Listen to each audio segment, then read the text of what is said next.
Welcome to my channel where we question everything. Today's topic is an alternative viewpoint and trying to make sense of the current world affairs. And this is part 3. Now, the last time I talked about the power or the privileged position that the US dollar had in the world as a reserve currency of global reserve currencies, and that the rest of the world was basically colonized and supporting the lifestyle of the American people. And if you think about this, that America, who has about 350 million people, they were consuming about 25% of the world's resources. And that should give you already an idea about the privileged position and the life, quality of life that they had. Today, I'm going to talk more about the financial system per se, but not the financial system in the terms I talked about in part 2, but global debt and the fiat currency. Now, if you don't know what a fiat currency is, and you always thought that banks basically took your money, that used your savings, and then they would lend it out to people that would borrow the money and then charge interest. That's not how the banking system works. And one must remember that all countries have reserve banks, and they all subscribe to the same rules and regulations and principles and agreements, except maybe the bank in Iran and the bank in Libya. That was one of the reasons why Gaddafi was taken out. Well, the monetary system works on a fractional reserve currency, which means that, well, the process works like that. I'll give you $10, and the banking is allowed by law to create another $90 from your $10, and it has to take that 10%, which is the fractional reserve, and keep that basically in their vault. So the ratio, the normal ratio, is usually 10-1. So for each dollar that you deposit, they can create 9 fictional dollars out of thin air. Then they take this. If you gave $10, you have 100, they can create $100.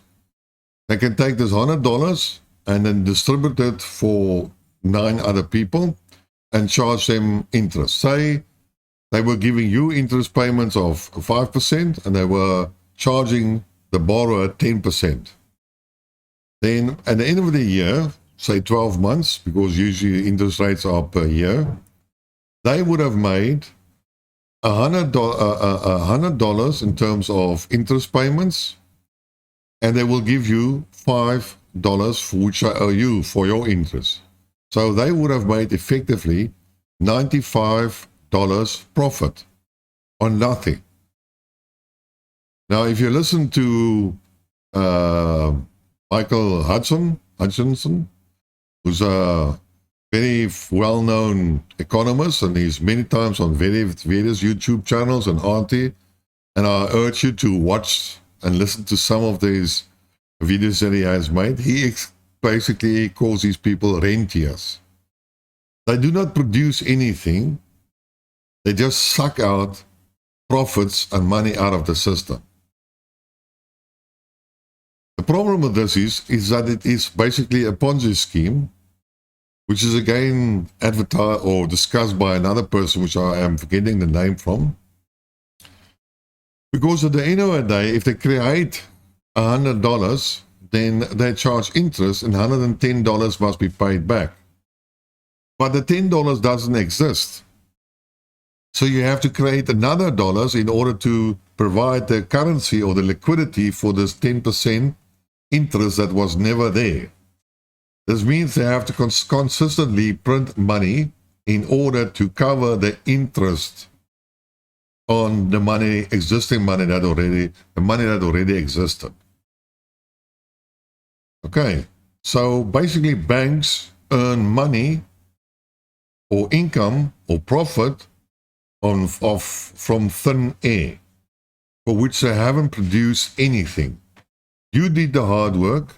You created, say, a car, a motor vehicle, and put the bolts together, but they have done nothing. All they have done is they have taken your savings that you worked hard for and created money out of thin air, made a profit on that, then extract their profits, and then create more money because they have to create money to cover the interest, the money that hasn't been created yet, which is the interest charges. So it's a huge money-making scam, and it's all legal. If you print your own money, you will go to jail, but not if the banks do it. So that is how our banking system works and how the financial system works. There is one drawback. So say that you lend the money to 10 people, say $10 each, and one of them defaults. That means he cannot pay back his loan at $10. Then the bank has to take its own $10 as a replacement so that the $100 are again full, and thereby they can, when you pay back your debt, then when you pay back your $10 in debt, then the $90 that they created out of thin air disappears. So that's why they always say money is debt. If you pay back your debt, then money is destroyed effectively. Apart from the money that was created to pay for the interest rates, the profit. And that's why we have a constant increase in monetary supply. Now, if you look at the American system, just an example, I always get confused between Treasury and the Reserve Bank and who creates the money. So don't take me now on face value, but the principle is that the government, the American government goes to, I think, to the Treasury. The Treasury clicks on his computer or on his keyboard, creates money out of thin air, takes that money, gives it to American government, and then they would spend it. Part of their budget. That's how they loan it. Or they will take the money and lend it to the banks, and the banks will sort of pay the interest to the Treasury or Reserve Bank or whatever. No. Oh, I don't know who lends who money. I'm sorry. I always get confused about this. But the bottom line, Anik, is that because it's a fiat money, there has to be regularly market crashes on the stock exchange. And the period between that is usually between 8 and 10 years. So every 8 to 10 years, we have a market crash.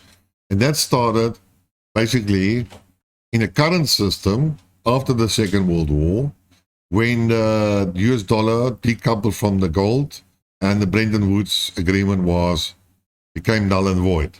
And the American dollar became a fiat currency. That's where the current system actually worked. Before the Second World War, we had also fiat currencies because the American Reserve Bank was established in 1913, and that's where also the fiat money went through. And that's when we had the stock crash in, I think, in 1912 and then 1929 again. Or was it 9? Yeah. Oh, yeah, I know. I told you, I don't always remember dates. But there was a small market crash before the 1929 market crash.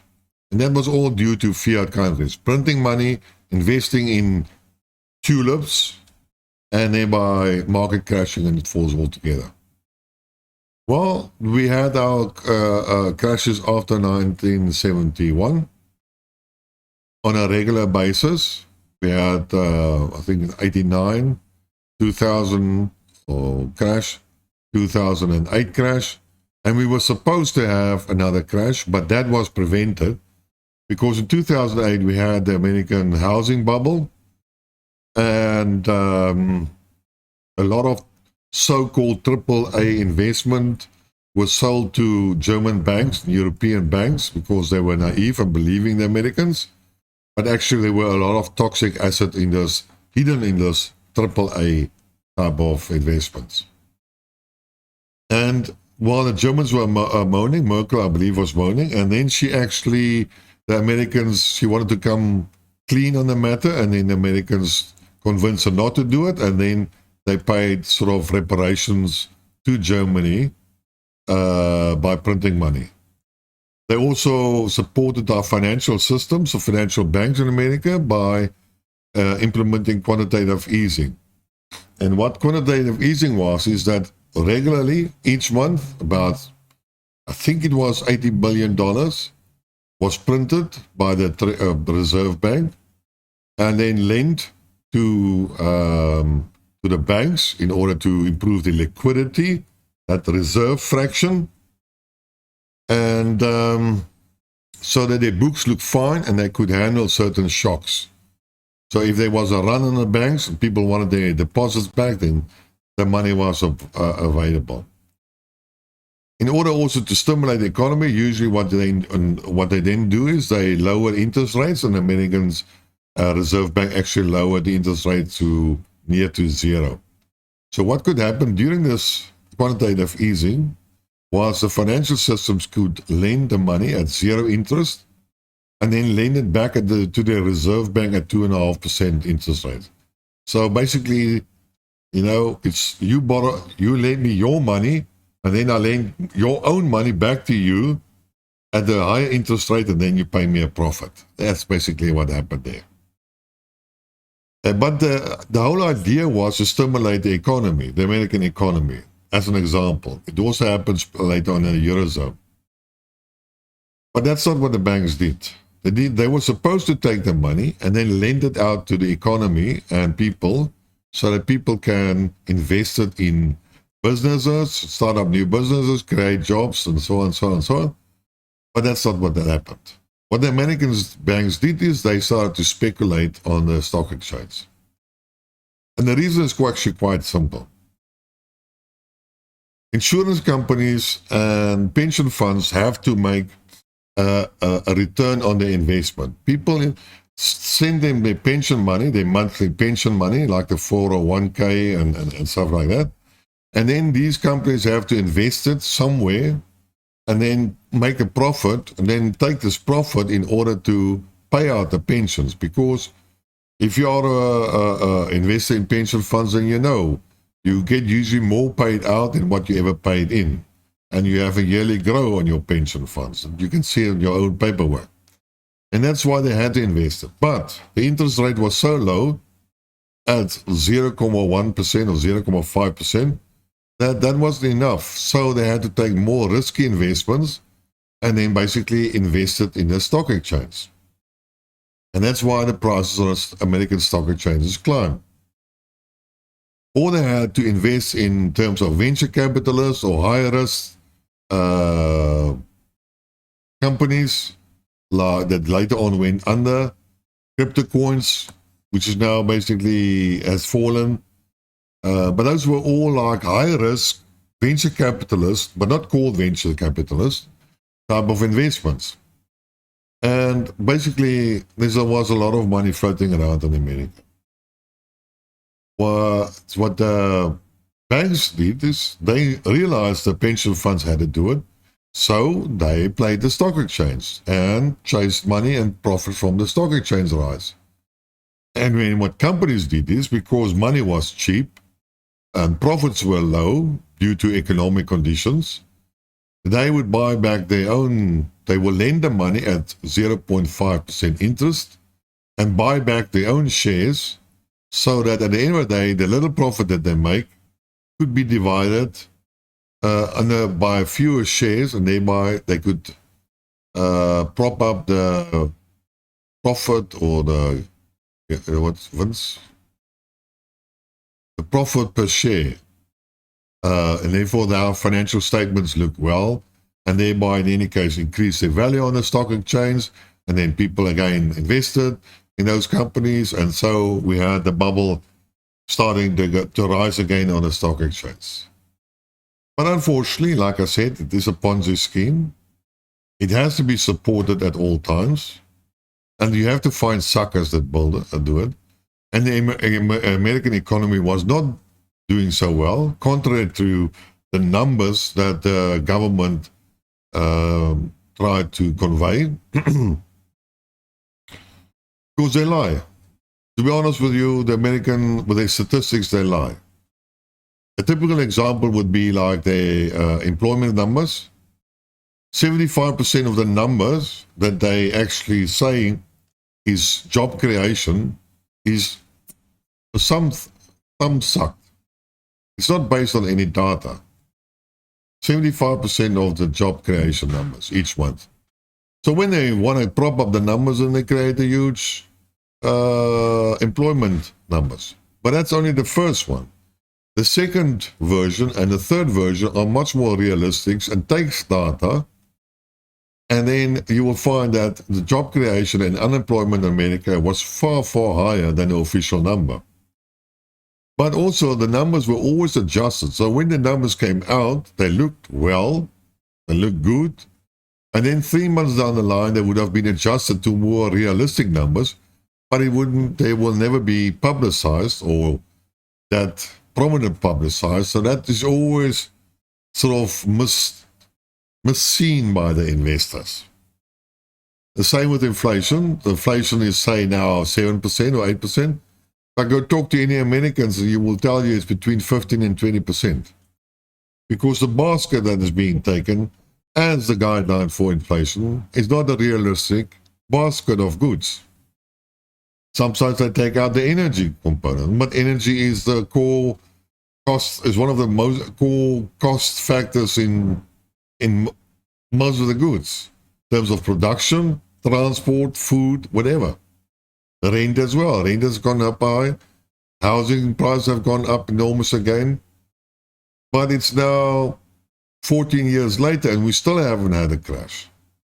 And if you look at, they have tried shenanigans left and right and tried to prevent this market crash and basically kicking the can down the road. If you also look at the monetary, then we had COVID.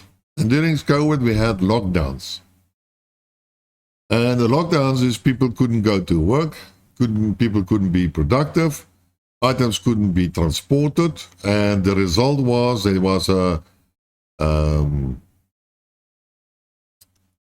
contraction basically in economic activities and the supply chain problems that arose, because most of the stuff was usually manufactured in China and then transported to America or Europe.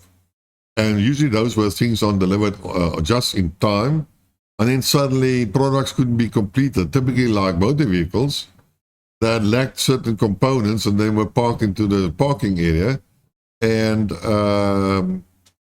couldn't be completed and then resold. So inventory levels, half-baked inventory levels increased. And then we had a microchip shortage due to the lockdowns, and that created certain problems. That increased actually the problem in the vehicle industry and other consumer products. And then things just escalated.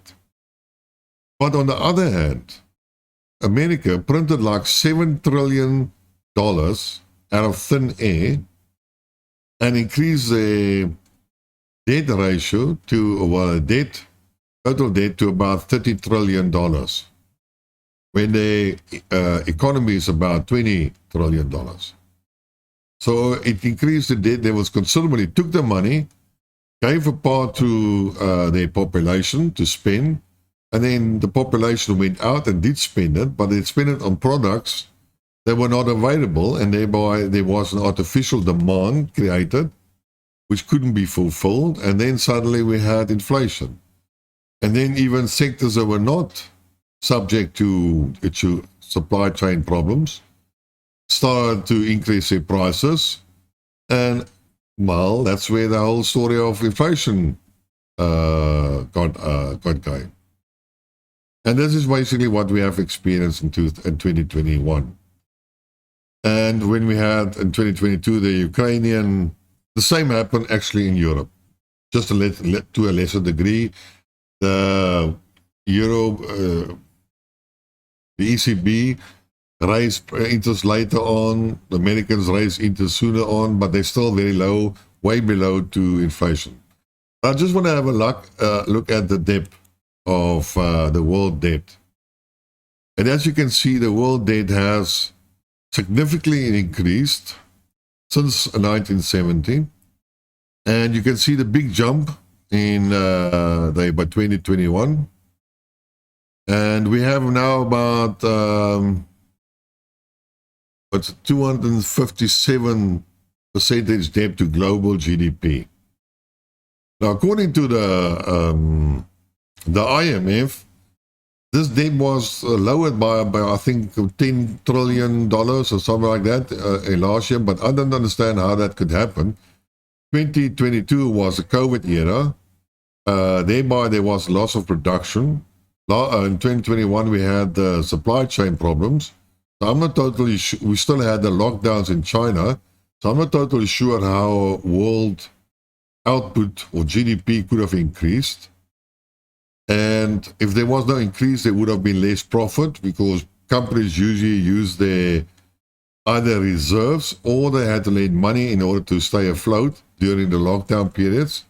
And that would have increased the debt level. But according to the IMF, that's not the story.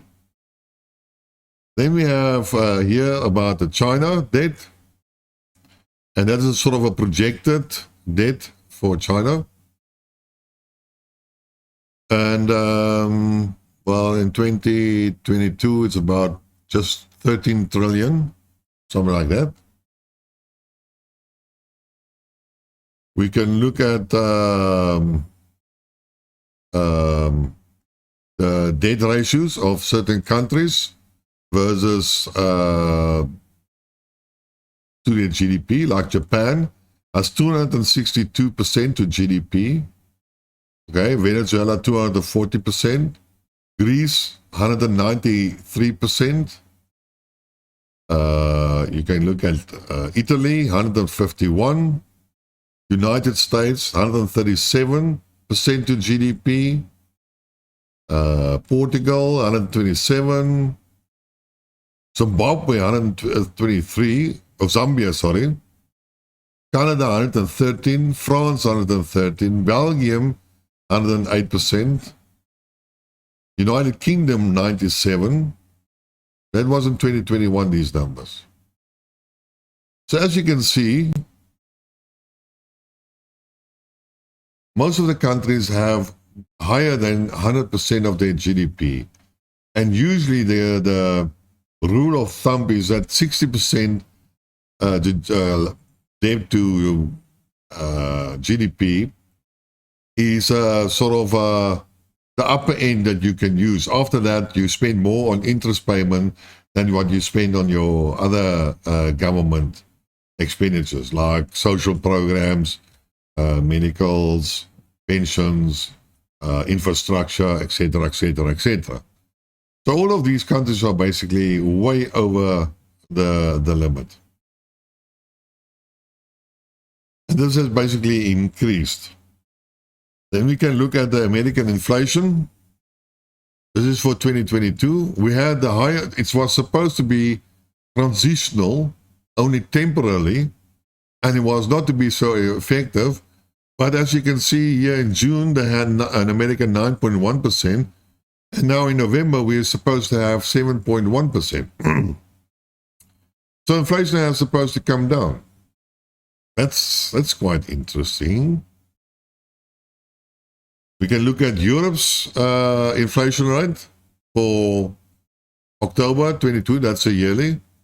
France has 7.1, Spain 7.3. The Eurozone area as a total one is 10.6. Then we have the Netherlands at 16.8. Latvia, Hungary, Lithuania, Estonia more than 20%. Germany at 11.6%. Who's still interested here? Belgium, 12.7%. Italy 12.6%. You know, this is like a lot higher inflation. Yes, it is subject to energy prices. Yes, it does. But this one has been going on since 2021. Inflation has been increasing, and it's the same in America. So, as you can see, there is a huge financial crisis effectively in the world.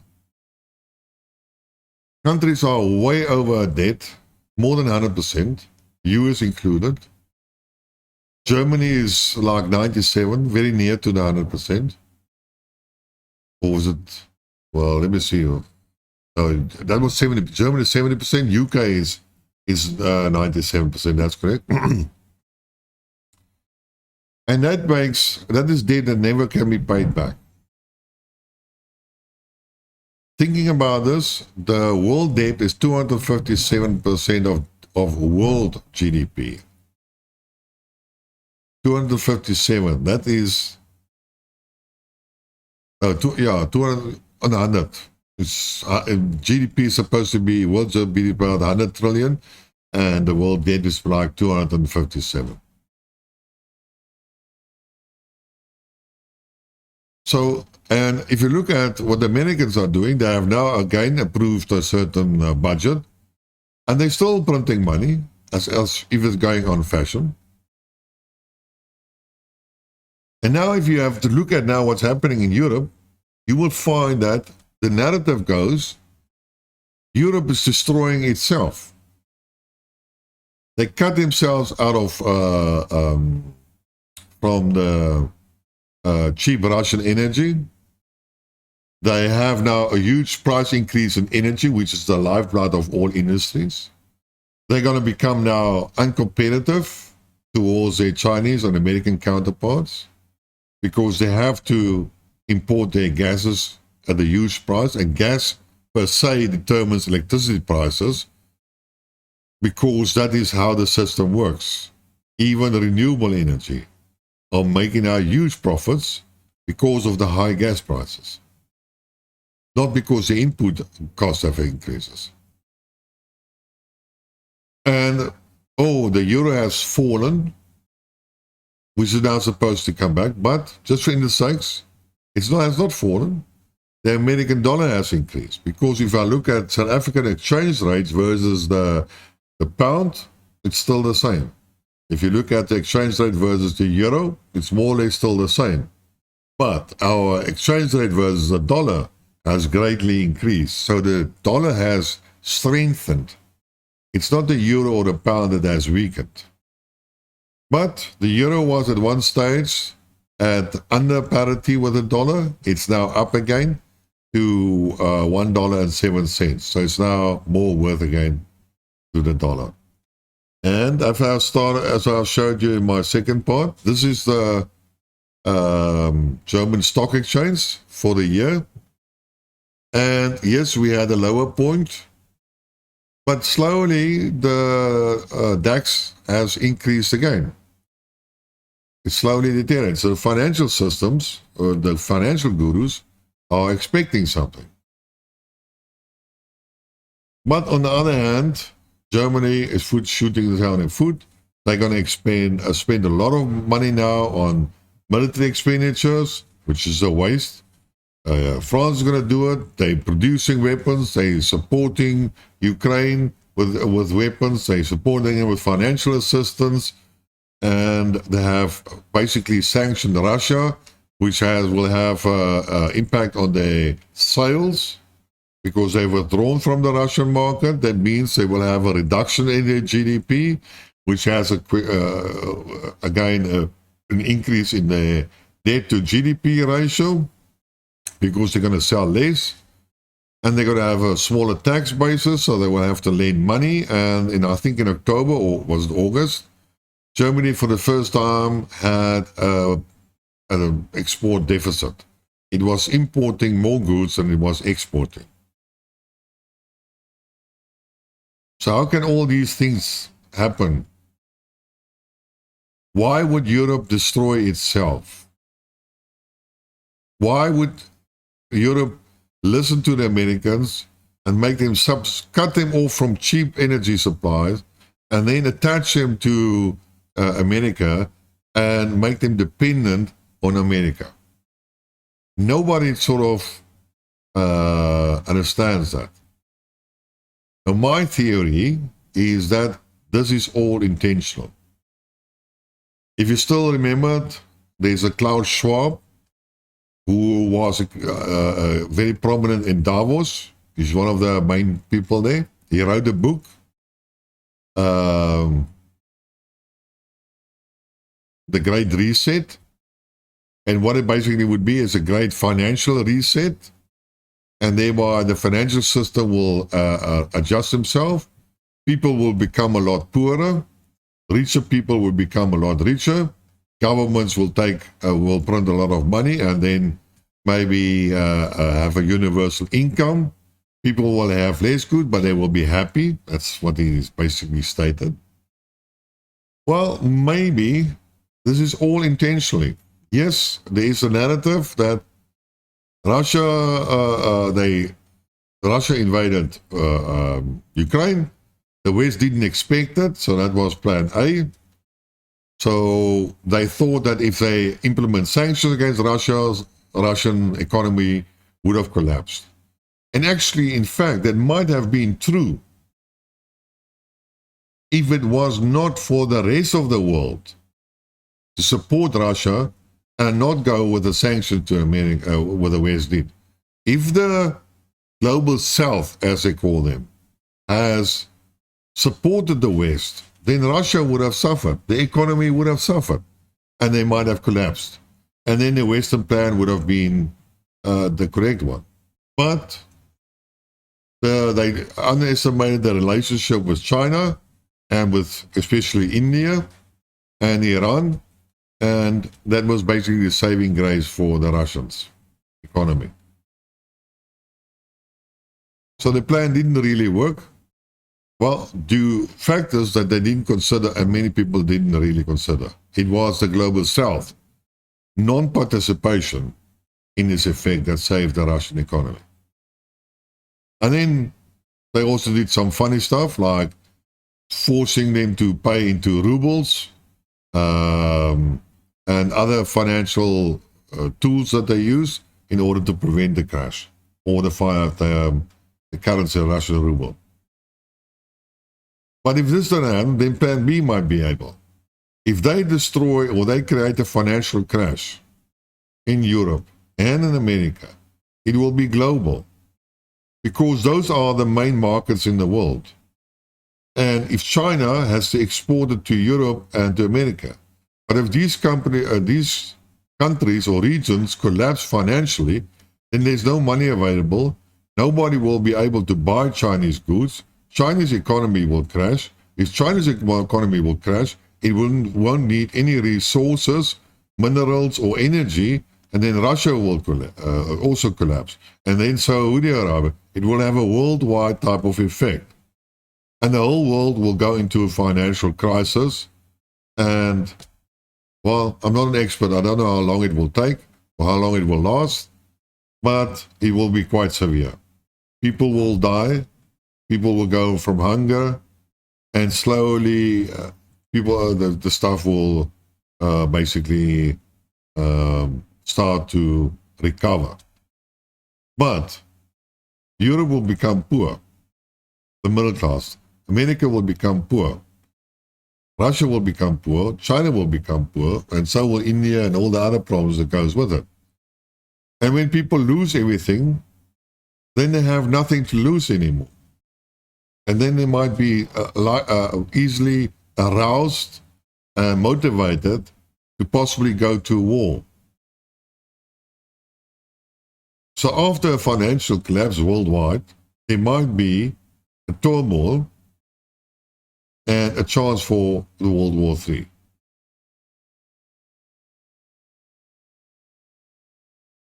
And this topic is again, this idea is again driven by another section in world politics. Not the deep state, but more the financial side, the people that the money is. Maybe in this case, it might be the Rothschilds or the Goldman Sachs or those banking that go in between. One has to ask yourself, why did Bill Gates, buy so much farmland? Why did he convert his money into assets? Why did he buy farmland? Why do other investors, the rich people, buy a lot of property, not shares? Because they know there might be a huge market crash. And then they have physical assets. Farmland will become important. Accommodation will become important. Housing and stuff like that. And if you own them, then you are a landlord. Then you are a so-called rentier. So looking back at part 2, where I talked about the privileged position of the government, of the Russia and of the US dollar and America itself, and the subsidizing, that is an important driver, and the financial debt status of the world is another. And I believe that those two factors are influencing current events to about a degree of between 60 and 70%. And in part 4, I will talk about another branch or sector or faction that also has an influence on the current events. So that's my story for today. If you like what you heard, press the like button, subscribe, tell your friends, spread the word. And until next time, cheers.